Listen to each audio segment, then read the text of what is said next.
বিনামূল্যে সার্ভিস আছে, কিন্তু যে রিসোর্সের যে অভাব, রিসোর্সের অভাবের কারণে আমাদের এই সমস্যা তাহলে আমরা সব কিছু একেবারে বিনামূল্যে পুরোপুরি সম্পূর্ণ দেওয়া সম্ভব। আপনাদের বছরে যেটুকু গেছে সেটাই ওষুধপত্র না যাওয়ার কারণেই গেছে, নাহলে কিন্তু এটা হতো না। একদম জাতীয় পর্যায়ে থেকে সারা বাংলাদেশে ওষুধ সরবরাহ হয়, এটা নিয়ে অনেক আলোচনা হচ্ছে। তো আমরা আশা করতেছি আজকে আমাদের জেলা প্রশাসক মহোদয় এখানে মিটিং ছিল, সেখানে আমি স্যারকে বললাম যে স্যার আপনার যে এখতিয়ার এই জায়গায় আপনি অনেক কিছু করতে পারেন ওই জায়গা থেকে, তাই না? এগুলো যে পাশেই আমাদের এমসিডব্লিউসিতে আমরা ওষুধপত্র দিতে পারতেছি না, অ্যান্ড ইভেন আমাদের মাঠ পর্যায়ে যে ইঞ্জেকশন দিব সেটা সিরিজ নেই, এবং সেই সিরিজটা আপনার নারায়ণগঞ্জে কিনতেও পাওয়া যাচ্ছে না। আমি কিনে দিব 5 টাকা 10 টাকা যাই লাগবে, সেটাও পারতেছি। আপনারা যেহেতু আসছেন আমরা খুবই আনন্দিত, আমরা খুবই ভালো লাগলো যে আপনার কনসার্ন, মানুষের সেবা, মানুষের পাশে দাঁড়াচ্ছেন আপনারা। কিন্তু আমাদের লিমিটেশনটা আপনারা বুঝবেন এবং আশা করি সেই অনুযায়ী ব্যবস্থা নেবেন। ডিসি স্যারের সাথে দেখা হবে, প্রশাসক স্যারের সাথে দেখা বলবেন যে ইভেন স্বাস্থ্য বিভাগের যে ইপিআই কর্মসূচির টিকাটা সেটারও সংকট। মাঠ পর্যায়ে গেলে দেখা যায় বাচ্চারা 2টা টিকা পাচ্ছে, আর একটা পাচ্ছে। তো ওটা হচ্ছে আমাদের ফ্যামিলি প্ল্যানিং ডিপার্টমেন্টের থেকে। এখানে আমরা মূলত মা এবং শিশু স্বাস্থ্য সেবা, আমরা কিন্তু অন্যান্য সাধারণ রোগীর চেয়ে এই জায়গাটা বেশি ইনফ্লুয়েন্স দেয়, এবং এখানে 24/7 আমাদের নন মেডিকেলে চলে। সেখানে অন্য অনেক জায়গায় এই যে জোড়াটা থাকে না, এখানে সিস্টারটা একজন আমাদের এখানে সিজার করার যথেষ্ট সুবিধা আছে, কিন্তু আমরা পাচ্ছি মানুষজন আসছে না, ওষুধপত্রের সংকট, মানুষের মাইন্ডসেটের মধ্যে ঢুকে গেছে। আপনি কি প্রচার করবেন সাধারণ ডেলিভারি বাড়িতে যে কোনো ধরনের ফসল ঝুঁকি, এখানে আমাদের এই 3 জন সন্ধ্যা 4 জন আছে, প্রত্যেকে নম্বর ডেলিভারি করে 24 ঘন্টা আপনি রাতে এসে পাবেন। যখনই প্রবলেম হবে আমাদের ডক্টররা আছে, তারা দেখবে সিজারের প্রয়োজন হবে, তারা সিজার করবে। এই সুবিধাগুলো আমরা আসলে ব্যবহার করতে পারছি। সেখানে আসতে ভর্তি হতে একটু খারাপ পেশা হতো না। ভর্তিতে আমরা সব রোগী তো রাখা যায় না, আমাদের যেটা ডেলিভারি রোগী সেটাই আমরা হচ্ছে ডেলিভারি ছাড়া আমাদের আসলে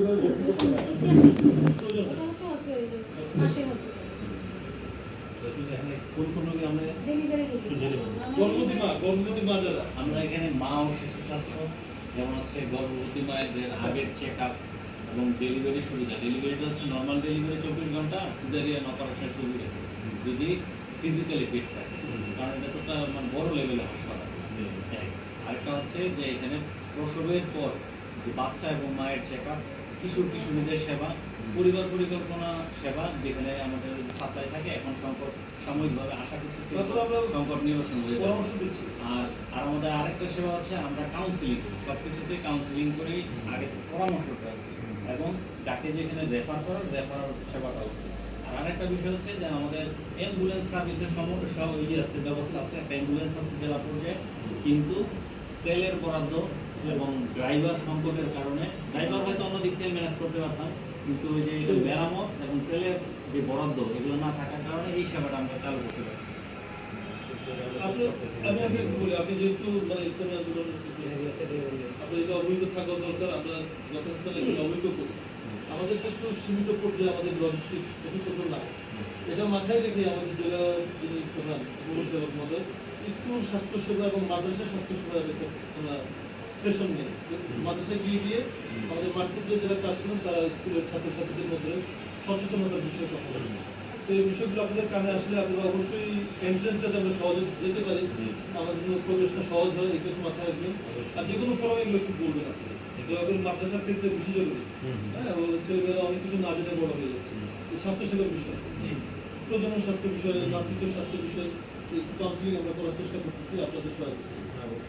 আর আরেকটা বিষয় সেটা হচ্ছে যে সব কিছুরই আপনার পিছনে কিছু থাকে, এই জন্যই তো বদনামটা আসে।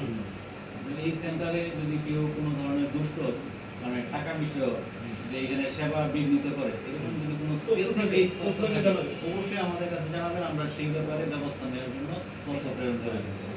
এই যে আপনাদের বলি, আপনারা এসে কি দেখলেন এখানে? এখন আমাদের এই 3 জন, আমাদের এখানে 5 জন, 4 জন ডাক্তার, আমরা 2 জন নন টেকনিক্যাল মানুষ, প্রত্যেকে কর্মকর্তা।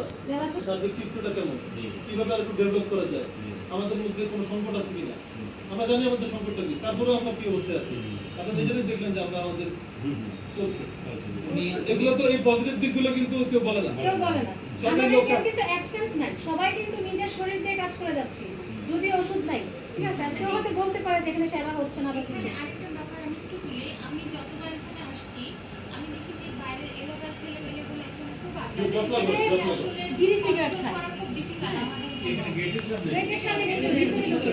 এখন আমরা এগুলা পারতেছি না। যেটা হয় বুঝলেন, আপনাকে বলি, এটা আপনি যদি জানেন দেশের অবস্থায় বলতে, ওই বাইরের জটলা যারা, তারাই মায়েদেরকে ভেতরে ঢুকতে রাখা দেয়। কেন দেয়? এখানে ব্যবসা করে ক্লিনিকগুলো, এই এখানে বিনা পয়সার জায়গায় যদি সে একটা নর্মাল ডেলিভারি 10,000 15,000 এরকম করে 4 লাখ কমিশন খায়, তো আমরা এদের সাথে আসলে ওইভাবে পেরে উঠতেছি না, আমাদের হাল তোলার নাই।